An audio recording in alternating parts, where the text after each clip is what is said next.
Pernyataan ayah Mirna Darmawan Salihin di salah satu media televisi dinilai Komnas HAM terlalu subjektif dan menggiring opini publik. Sikap tersebut dinilai dapat menghilangkan kemungkinan adanya pelaku-pelaku lain dalam kasus ini. Selain itu, Komnas HAM juga mengkritisi sikap penyidik yang sejak awal pemeriksaan sebagai saksi, Jessica diperlakukan sebagai tersangka.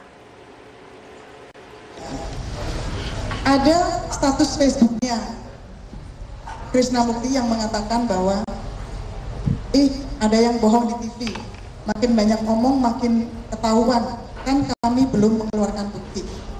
Ternyata kemudian dikoreksi, tinggal hanya ada yang bohong. Jadi ada koreksian di status Facebook. Ini yang mengherankan buat kita semua.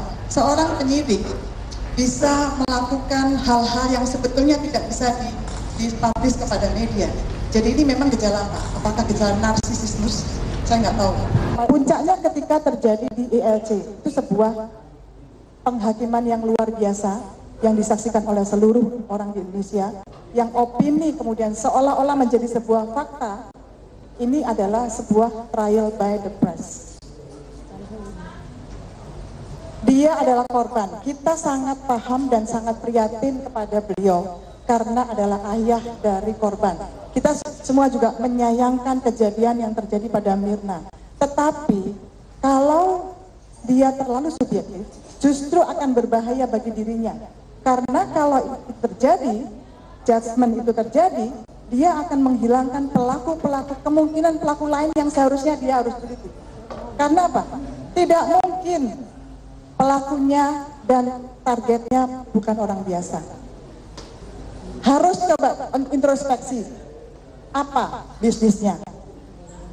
Apakah ada persaingan bisnis yang membuat dia menjadi agak terancam? Harusnya jujur lah Pak Darmawan ini. Bisnisnya apa sekarang? Coba dibuka di publik. Ungkap. Karena sekarang kan semuanya publik gitu. Tetapi ketika dia bicara menyaksikan, seolah dia menyaksikan CCTV-nya.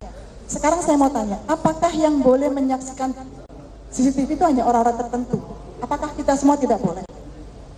Apakah hanya Pak Darmawan saja, sehingga kemudian dengan persepsinya, supaya tidak ada persepsi karena Pak Darmawan sudah memilikinya atau sudah melihat, silakan dibuka ke publik. Saya mengharapkan jangan membuat polisi itu terjebak dalam sebuah stigma, ini harus bersalah dan ini harus dihukum dan inilah orangnya. Jangan begitu. Kalau memang tidak bisa mengungkap itu, kita mengharapkan jujurlah polisi tidak bisa mengungkap.